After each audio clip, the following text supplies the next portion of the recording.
사무엘하 6장 12절부터 19절까지 보겠습니다. 사무엘하 6장 12절부터 19절까지입니다.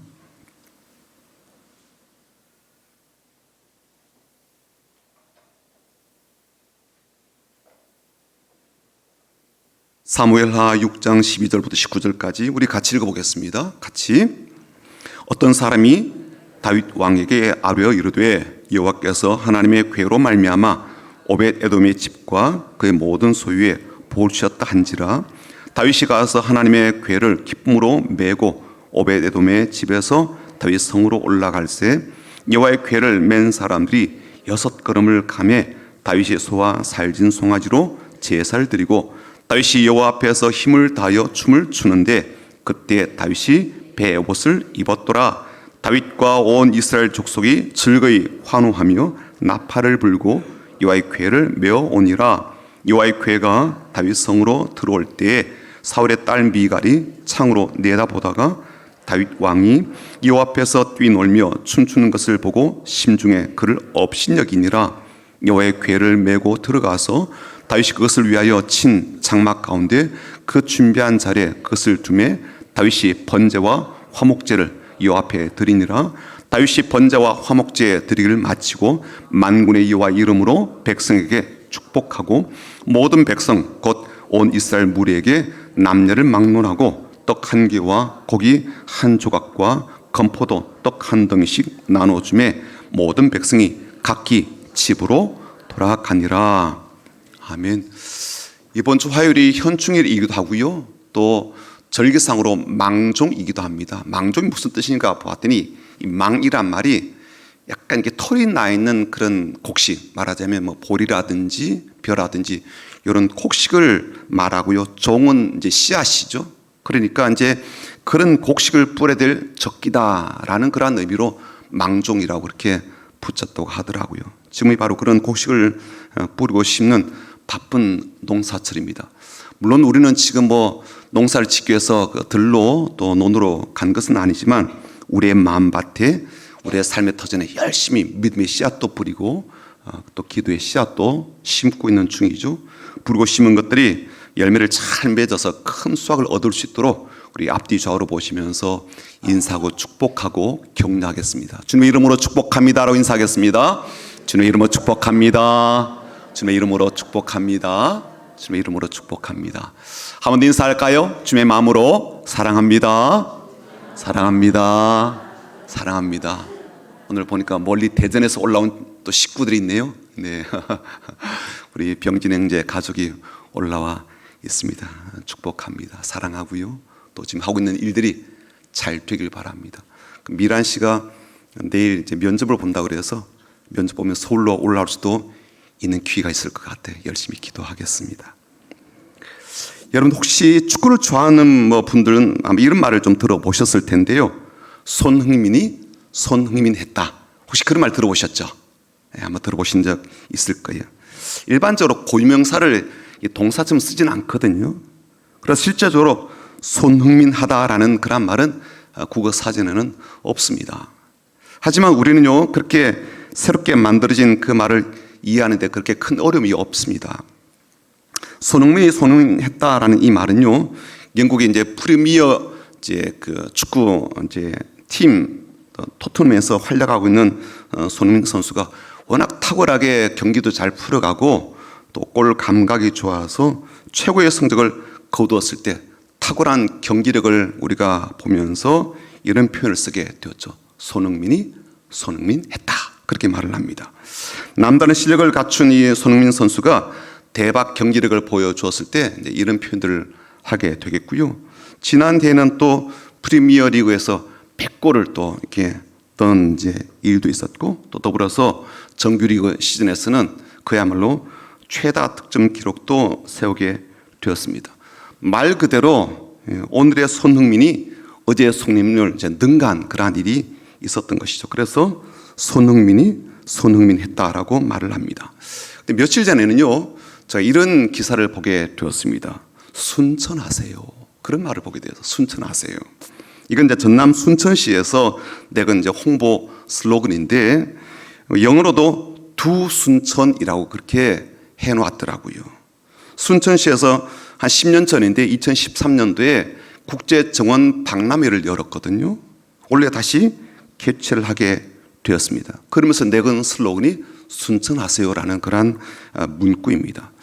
순천하세요라는 이 말의 뜻은 순천으로 놀러 오세요, 구경하세요, 그런 의미를 담고 있지만 좀 더 다양한 의미로는 순천에 오셔서 정원같이 잘 꾸며진 대자연과 환경 속에서 힐링하세요, 좋은 추억을 담아가세요, 그런 의미를 담고 있다 그래요. 한 해에 800만 명이 넘는 그런 사람이 왔다 간다 그러니까 굉장히 큰 규모의 행사라는 것을 알 수가 있습니다. 자, 그런데 여러분, 오늘 설교 제목이기도 한 신앙하십니까? 라는 말을 아마 그렇게 많이 들어보신 적은 없을 거예요. 신앙하세요 라는 말은 잘 쓰지 않는 그런 말이지 않습니까? 일반적으로 교회에서 우리가 쓰는 말은요, 믿습니까? 혹은 믿습니다. 확신하십니까? 이렇게 쓰기도 하고요. 신앙생활, 이렇게 우리가 신앙의 힘, 이런 이제 단어를 쓰게 되죠. 그래서 신앙이라는 단어는요, 동사로 쓰기보다는 대부분 다 명사형으로 쓰게 됩니다. 그러니까 참된 신앙, 거짓된 신앙, 온전한 신앙, 그렇게 다 명사형으로 쓰게 되죠. 바울이 보여준 신앙, 그리고 다윗이 살아냈던 신앙, 그런 식으로 쓴단 말이에요. 근데 이런 명사형에다가 동사를 의미하는 하다라는 의미를 붙여서 신앙하십니까? 라는 그런 말은요, 그 의미를 어렴풋이 알 것 같기도 하고 좀 모를 것 같기도 하다, 그런 생각이 듭니다. 우선 사람들에게서 믿음을 뜻하는 단어는요, 신앙이라는 것 외에도 신념이라는 말도 있거든요. 근데 신념과 신앙은요, 언뜻 같아 보입니다. 둘 다 믿음에 대해서 말하고 있기 때문에 비슷하게 생각이 되거든요. 하지만 이 신앙과 신념은요, 본질적으로 달라요. 다르기 때문에 살아가는 방식도 완전히 다릅니다. 그렇다면 신념과 신앙은 어떻게 다를까? 우리는요, 우선 굳건한 이 신념을 가지고 살아가는 사람들을 종종 보게 됩니다. 신념이 강할수록 확신에 차 있고요, 막 자신만만한 그런 모습도 보게 되죠. 신념이 있으니까요. 그래서 우리는 신념이 강한 사람들을 좀 부러워할 때도 있습니다. 왜냐하면 신념이 강한 사람이 또 성공할 확률도 높다고 여겨지니까요.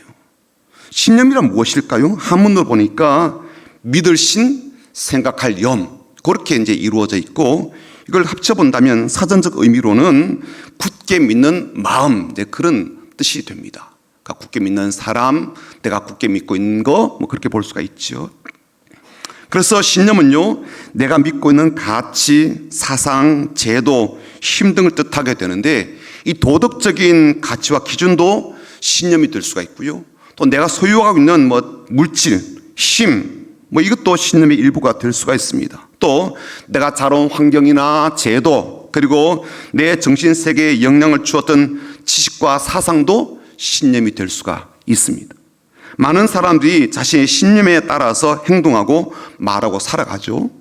신념이 일종의 삶의 기준으로 자리 잡고 있기 때문입니다. 반면에 신앙은 무엇일까요? 신앙은요, 믿을 신, 우르를 앙, 이렇게 되어 있습니다.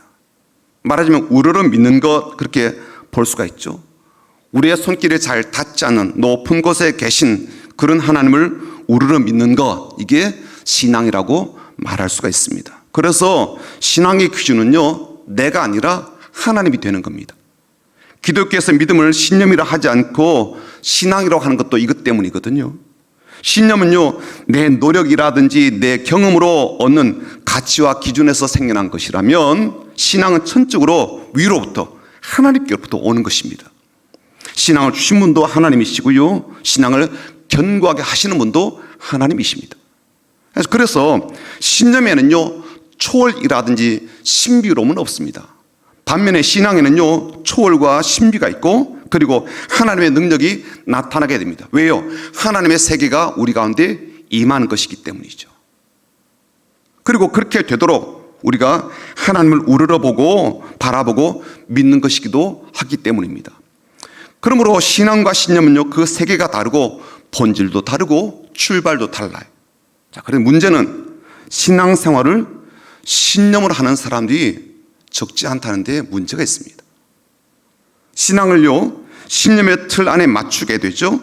다시 말한다면 자기 신념대로 신앙생활을 하는 사람이 있다는 거예요. 그래서 신념의 틀로 성경을 해석하고 신념대로 믿고 자기의 신념에서 벗어나게 되면 신앙이 틀린 게 된단 말이죠. 순전히 자기 식대로 열심히 믿습니다. 그리고 그것이 잘 믿는 것이라고 생각하기도 합니다. 한마디로 자기의 신념을 만족시키는 신앙이 되게 되는 거죠. 하지만 신앙은요, 신념을 초월하게 됩니다. 신앙을요, 신념의 틀 안에 가둘 수가 없어요. 신앙의 세계관은요, 신념의 가치를 뛰어넘죠. 신앙은 왜냐하면 위로부터, 하나님께로부터 오는 것이기 때문입니다. 눈에 보이지 않는 하나님 믿고요, 또 하나님 말씀을 믿는 신앙 자체가 참 신비로운 아니겠습니까? 이 사실을 깨닫지 못하게 되면 신념으로 살면서 내가 신앙생활하는 것으로 착각할 수가 있는 것입니다. 자, 그래서 오늘은요, 우리가 성경 역사 속에서 다윗을 주목하여 말씀을 살피면서 우리가 지금 말하고 있는 이 신앙하는 것, 우러러 바라보고 믿는 것에 대해서 좀 생각해 보고자 합니다. 다윗에 대해서 살피려고 하는 이유는 뭐냐면, 하나님께서 다윗을 향해서 내 마음에 합한 사람이다라고 남다른 별명을 붙여주셨던 측면 때문입니다. 하나님께서 보시면서 네 마음이 내 마음이고 내 마음을 네가 어떻게 그렇게 잘 아니? 라고 하신 면 때문에 다윗에게 그런 별명을 붙여주셨지 않겠습니까? 사실 우리가 잘 아는 대로 다윗에게는요, 그런 별명에 흠이 되고 수치가 될 만한 그러한 일이 있었단 말이에요. 그건 우리도 알고 있고 하나님은 더 잘 아시죠. 그리고 그런 문제들 때문에 다윗에게 하나님께서 내리신 징계가 있었고 심판도 있었거든요. 그런데도 하나님께서 이토록 다윗을 향한 남다른 마음을 갖고 계신 이유는 뭘까라는 겁니다. 다윗은요, 하나님을 어떻게 신앙하였기에 하나님께서 그에게 이런 별명을 붙여주실 정도로 아끼시고 그를 붙들어 주시고 크게 품어주시고 복된 존재로 높여주셨는가, 위대한 신앙인으로 그렇게 세우셨는가라는 거예요. 제가 다윗의 삶을요, 한편 이 파노라마처럼 한번 좀 펼쳐서 보았습니다. 그리고 하나님께서 이 다윗의 인생을 보실 때 어떤 면이 그렇게 좋으셨을까? 그리고 다윗의 입장에서 봤을 때 내게 있어서 영적으로 최고점을 찍은 때는 어떤 때였을까라는 것을 한번 좀 제가 나름 생각을 해보았습니다. 영적인 면을 가지고 따지고 본다면요, 신앙의 깊이를 기준으로 삼을 수도 있을 거예요. 혹은 성숙함을 기준으로 삼을 수도 있을 거고요, 영적으로 더 높은 수준에 오른 그런 자리를 기준으로 삼을 수도 있을 겁니다. 여러분 각자가 의미 있게 생각하는 부분을 가지고 다윗의 인생에서 신앙적으로 최고의 시간, 최고의 상태에 대한 것을 말해볼 수 있을 거예요. 그런데 저에게는요, 오늘 읽었던 이 사건, 이 본문이 그렇게 주목이 되고 더불어서 하나님께서 그 일을 매우 크게, 매우 의미 있게 보셨겠다라는 생각이 드는 겁니다. 다윗이 하나님의 언약궤를 오베데돔의 집에서 자신이 거주하고 있던 다윗 성으로 옮기는 그 일, 옮기는 과정에서 다윗이 막 춤을 추게 되거든요. 이 사건이 참 독특하게 보입니다. 이 사건을 그림으로 그린 사람이 있더라고요. 그림 한번 보여주실까요? 네, 얀 브레이라는 사람이 이제 그림을 그렸는데 영화로도 나온 부분이 있더라고요. 영화로 보니까 제가 좀 약간 아이고 뭐 이렇게까지 춤을 췄나, 그런 정도로 좀 민망한 부분이 보여지게 되었어요. 어쨌건 이 사건을 제가 콕 집어서 생각하는 이유는 뭐냐면, 오늘 우리가 제목으로 삼은 신앙하십니까? 라는 기준 때문에 그래요. 하나님 우러러보며 믿는 것이 신앙한다는 의미라고 말씀을 드렸는데, 오늘 본문 사건이 바로 그런 면이 잘 드러난 사건이기도 하고, 그날의 다윗을 하나님께서 생각하실 때마다 참 깊은 마음으로 흐뭇해하셨겠다라는 생각 때문에 그렇습니다. 자, 그래서 오늘 여러분과 함께 신앙한다라는 것이 무엇인지를 오늘 이 사건을 통해서 우리가 살펴보고요, 또 다윗을 통해서 한번 생각을 해보려고 합니다. 또 더 나아가 우리 또한 그렇게 신앙하는 사람으로 우뚝 서게 되기를 주님의 이름으로 축복합니다. 자, 첫 번째, 신앙하는 것의 기본은 뭐냐면 순수한 간절함이에요. 순수한 간절함이 신앙함의 기본입니다. 하나님을 신앙하는 것, 혹은 신앙하는 사람이 가져야 될 가장 중요한 것과 기본적인 것은요, 간절함이에요. 간절함. 다른 말로 한다면 갈망이에요. 어떤 것보다도 하나님은요, 그런 갈망이 담긴 시선과 갈망이 담긴 몸부림을 정말 원하십니다. 하나님을 향한 간절함을 그토록 기대하시죠. 그럼 여러분, 눈에 보이지 않는 하나님을 향해서 어떻게 그런 간절함을 보여줄 수가 있겠습니까? 다윗은요, 언약궤를 옮기는 일을 통해서 그 간절함이 어느 정도인지를 우리에게 보여주고 있습니다. 지금 언약궤는 누구 집에 있어요? 오벳 에돔이라는 사람이 집에 있거든요. 그런 다윗이 그 언약궤를 자기가 살고 있는 성으로 옮기려고 그래요. 이유는 무엇입니까? 하나님의 언약궤가 그 개인의 집에 방치되어 있는 것처럼 그렇게 여겨졌기 때문입니다. 아무리 오벳 에돔이 언약궤를 잘 모시고 있다 할지라도 공간과 시설로 본다면 다윗이 살고 있는 왕궁이 훨씬 더 낫다라는 그러한 점도 고려가 되었지만 더 본질적으로는요, 다윗 자신이 그 언약궤를 모시고 싶은 거예요.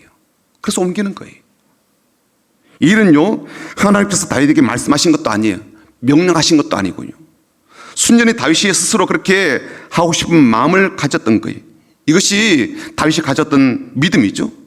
간절함요, 갈망이, 하나님을 잘 모시고 싶은 갈망이요. 다윗은요, 자신이 이렇게 하나님을 잘 섬기면 하나님께서 내게 복을 주실 것이다 라는 어떤 거래의 마음이 있었던 게 아니에요. 순전히 하나님을 향한 마음 때문이었죠. 하나님 향한 간절함 때문이에요. 하나님을 우러러 보고 있기 때문에 그 하나님을 위해서 무언가라도 하고 싶은 갈망이 그에게 있었던 거예요.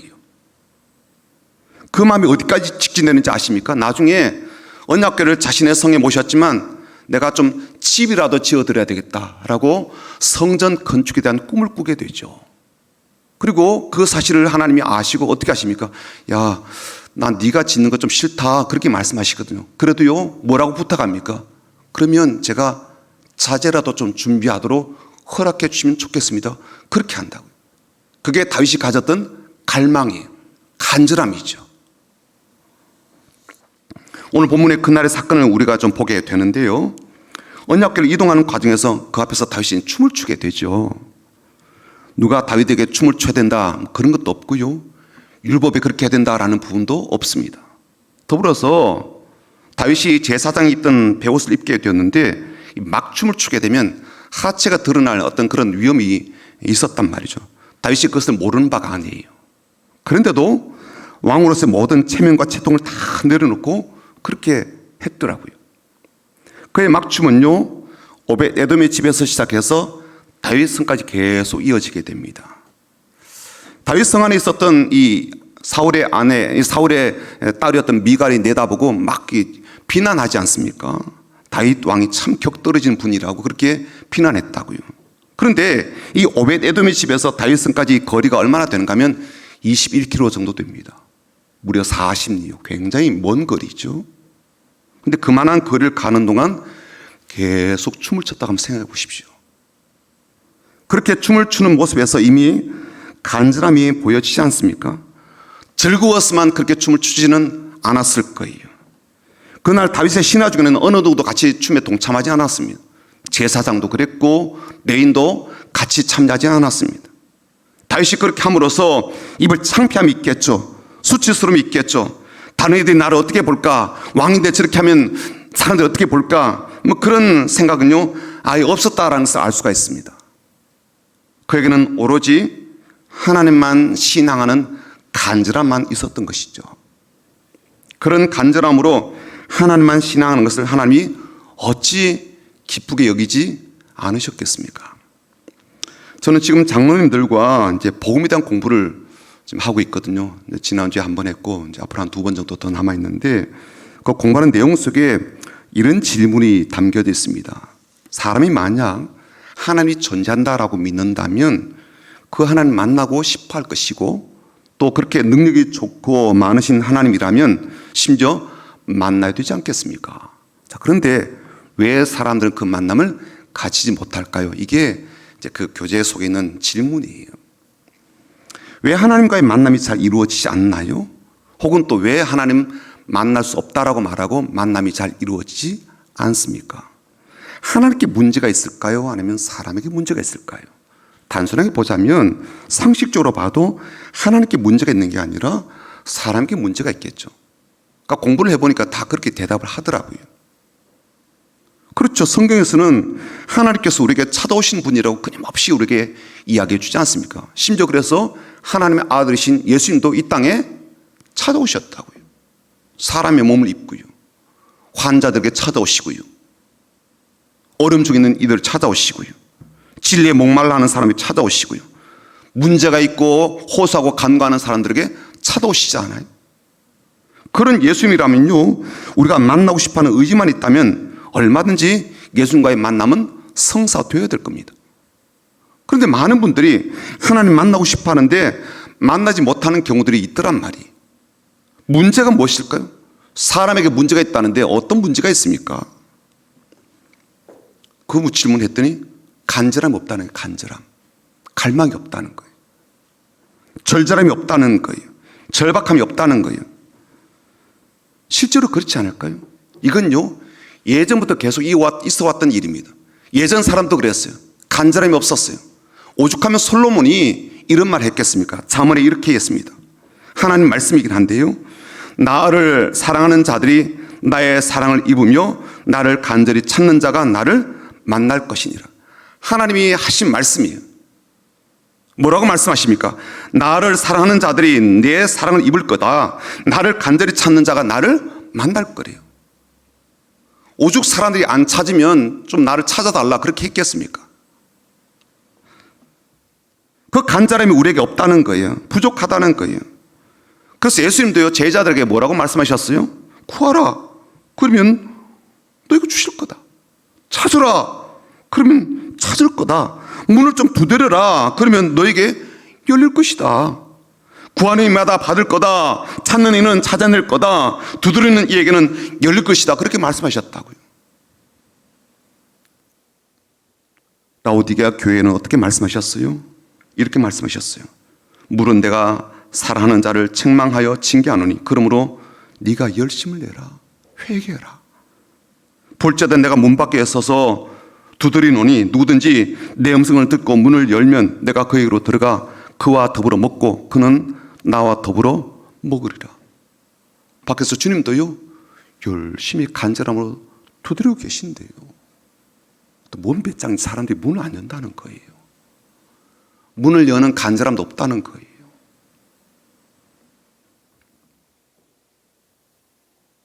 그러므로 하나님을 신앙하는 사람이라면 기본적으로 근본적으로 갈망이 있다는 거죠. 간절함이 있다는 거예요. 이번 주 금요일이 오늘 광고도 드렸습니다만 특별 금요 기도회 이제 마지막 날이거든요. 같이 좀 기도했으면 좋겠습니다. 저도 복 받고 싶고, 저는 또 여러분들 또 담임 목사니까 여러분 좀 복 받았으면 좋겠다는 거예요. 그 마음이에요. 다른 마음 없어요. 괴롭히려고 뭘 괴롭혀요. 좀 목사님은 좀 힘들대 또 나오라 그런다. 그렇게 생각하지 않았으면 좋겠어요.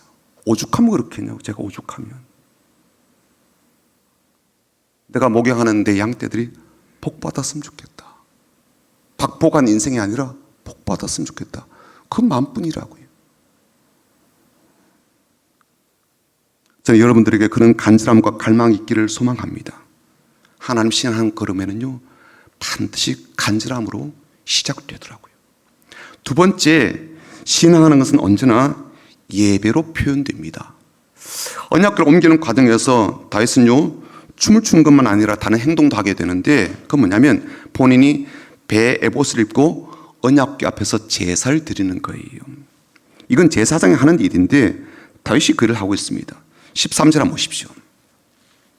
여호와의 궤를 맨 사람들이 6걸음을 가매 다윗이 소와 살진 송아지로 제사를 드리고, 그리고 언약궤를 지금 다윗성에 이제 옮겨와서 안치했죠. 그렇게 안치하고 난 뒤에 다시 제사를 드려요. 17절.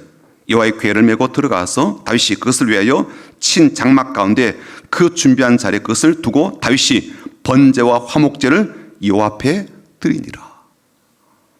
어떤 분들은요, 다윗이 언약궤를 메고 가는 과정 속에서 6걸음 앞서서 제사를 드렸는데 이걸 계속 반복했을 것이다라고 그렇게 보시는 분은 있더라고요. 저는 그건 좀 불가능하지 않겠는가 싶습니다. 왜냐하면 21kg 되는 그 걸음을 6걸음마다 계속 제사를 드린다면 언제 갈 수 있겠어요? 그렇죠? 언제 가겠습니까? 그렇게 하면 따져보니까 한 2,500번 정도 제사를 드려야 되거든요. 그거 못 하거든요. 예. 하지만 제사를 몇 번 드리지 않다라고 하더라도요, 중요한 것은 다윗이 언약궤를 옮기는 이 일 가운데 뭘 했다는 거예요? 제사를 빠뜨리지 않았다는 거예요. 그리고 특별하게도 본문에서는 그가 그렇게 한 행동에 대해서 계속 강조하는 부분인데, 그건 뭐냐면 여호와 앞에서라는 말, 여호와 앞에서. 14절 한번 보십시오. 14절 같이 읽어볼까요? 다윗이 여호와 앞에서 힘을 다하여 춤을 추는데 그때 다윗이 베옷을 입었더라. 16절 또 나와요. 여호와의 궤가 다윗 성으로 들어올 때 사울의 딸 미갈이 창으로 내다보다가 다윗 왕이 여호와 앞에서 뛰놀며, 17절 또 나와요. 여호와의 궤를 메고 들어가서 다윗이 그것을 위하여 친 장막 가운데 준비한 자리에 그것을 두매 다윗이 번제와 화목제를 여호와 앞에 드리니라. 21절 또 나옵니다. 다윗이 미갈에게 이르되 이는 여호와 앞에서 한 것이니라. 그가 네 아버지와 그의 온 집을 버리시고 나를 택하사 나를 여호와의 백성 이스라엘의 주권자로 삼으셨으니 내가 여호와 앞에서 뛰놀리라. 그러므로 다윗이 언약궤 앞에서 제사를 드린 것은 사실 뭐예요? 하나님 앞에서 예배를 드린 거죠. 그가 춤을 추고 뛰놀았던 것도 따지고 본다면 여호와 앞에서 혼신의 힘을 다한 예배였던 거예요. 다윗이 언약궤 앞에서 제사를 드릴 때 이렇게 하지 않으면 하나님께서 내게 재앙을 내리실 거야, 혹은 하나님께서 불편한 마음을 가지실지 몰라, 뭐 그런 생각에서 제사를 드린 게 아니었죠. 전적으로 자발적인 생각에서 드린 것이었죠. 단지 언약궤를 옮기는 과정일 뿐이었지만 다윗은요, 예를 갖추어서 제사를 드렸고 하나님 앞에서 최선을 다합니다.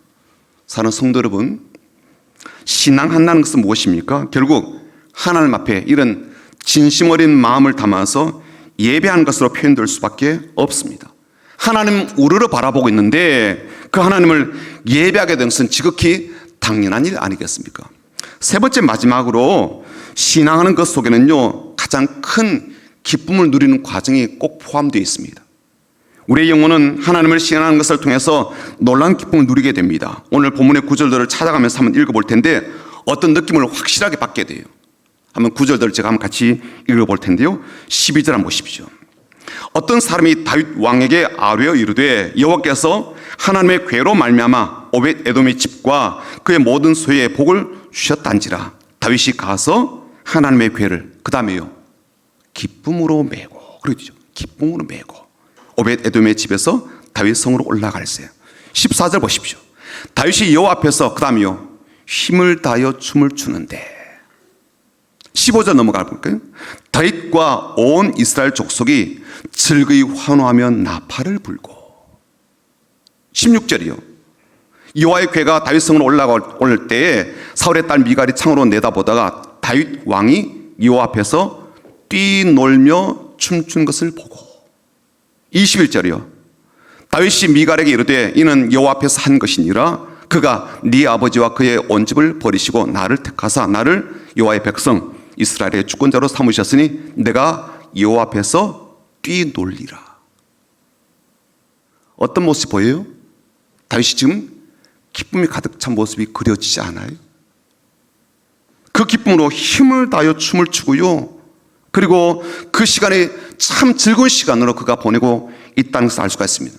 그렇지 않고서야 21km를 어떻게 그렇게 춤추면서 갈 수가 있겠냐고요. 여러분, 돈 주면 그렇게 할 수가 있겠습니까? 40리를 계속 춤추며 가실 수 있겠어요? 100만 원 주면 할 수가 있겠습니까? 진짜 기뻐서 좋아서 한 일이 아니라면요, 이건 엄두도 못 낼 일입니다. 그만큼 그날 다윗에게는 큰 기쁨이 있었던 것이죠. 물론 오해하지 말아야 돼요. 다윗이 그렇게 기뻤던 것은 기쁜 일이 있어서 그랬겠지, 그럴 수 있을 거예요. 그에게 행복해할 만한 상황과 환경이 되어서 그랬겠지, 그럴 수 있을 거예요. 그러나 실상 그렇지 않습니다. 3개월 전에 무슨 일이 있었습니까? 언약 옮기다가 누가 죽었어요? 우사라는 사람이 그 자리에서 죽었다고요. 모든 사람이 보는 자리에서 갑자기 죽었다고요. 얼마나 충격적인 사건이었어요. 그게 아직도 저는 충격이 채 가시지 않았을 것이라고 봅니다. 갑작스럽게 사람이 그렇게 죽었으니까요. 하나님 심판에 죽었으니까요. 그리고 지금 다윗 왕국은 어떤 일이 벌어지고 있는가 하면 요압과 그리고 그의 수의 장수였던 우리아가 계속 전쟁을 벌이고 있거든요. 이방인들하고 계속 전투를 벌이고 있다고요. 물론 나라가 어느 정도 안정되어 있지만 그래도 전쟁이 없는 평안한 상태는 아닙니다. 해결해야 될 과제가 있는 거죠. 하지만 그날은요, 다윗이 크게 기뻐함으로 춤을 추면서 여호와를 신앙하였습니다. 그리고 이것은 다른 말로 표현한다면 여호와를 신앙하였기 때문에 그에게 그런 기쁨이 가득했지 않겠습니까? 하나님이 그에게 주시는 기쁨이 얼마나 컸던지 춤을 추지 않으면 안 될 정도였다는 거예요. 그런 격정적인 감격이 그에게 있었다는 거예요. 그것을 어떻게 표현합니까? 자기를 경멸하는 미갈 앞에서 이렇게 말합니다. 21절 보십시오. 다윗이 미갈에 이르되 이는 여호와 앞에 산 것이니라. 그가 너 아버지와 그의 온 집을 버리시고 나를 택하사 나를 여호와의 백성 이스라엘의 주권자로 삼으셨으니 내가 그래서 하나님 앞에서 이렇게 춤추지 않을 수가 없다라고 표현하거든요. 하나님께서 나 같은 자를 택하시고 이스라엘의 주권자로 삼으신 건 이것만 생각하더라도 내 마음에 얼마나 큰 기쁨이 있는지 몰라. 그 기쁨에 압도되어서 그는요, 자기가 온 힘을 다하여 춤을 추면서 21km를 갔다고요. 그러므로 여러분, 신앙한다는 것은 그런 기쁨으로 하나님 예배하고요, 그런 기쁨을 누리는 거죠. 그리고 신앙하는 자에게 하나님께서는 그런 기쁨을 주시는 것이죠. 그 기쁨은 사람이 상상할 수 없는 기쁨입니다. 다른 사람 혹시 조롱하고 멸시한다 할지라도 그런 것에 전혀 상처받지 않고 시험들지 않을 만한 그런 기쁨이죠. 신앙하는 자가 누리는 기쁨의 복입니다. 사랑하는 성도 여러분, 코로나 팬데믹 상황을 우리가 겪으면서 저는 우리가 상실한 것 중에 가장 큰 것이 바로 신앙하는 것이라고 생각이 됩니다. 하나님 앞에서 간절함과 갈망도 잃어버렸고 하나님 앞에서 예배하는 것도 잃어버렸고 하나님께서 주시는 이 놀라운 기쁨도 잃어버린 채 살고 있지는 않습니까?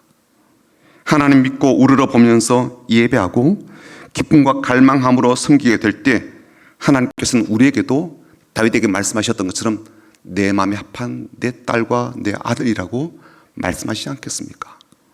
오늘 우리의 삶 가운데 놀랍게 하나님께서 삶을 높여주시고 또 하나님께서 주시는 복으로 넘치게 되어서 기쁨으로 신앙하는 신앙인들이 다 되시기를 주님의 이름으로 축복합니다. 아멘. 다윗처럼 이러한 찬양이 있는데요, 우리 같이 한번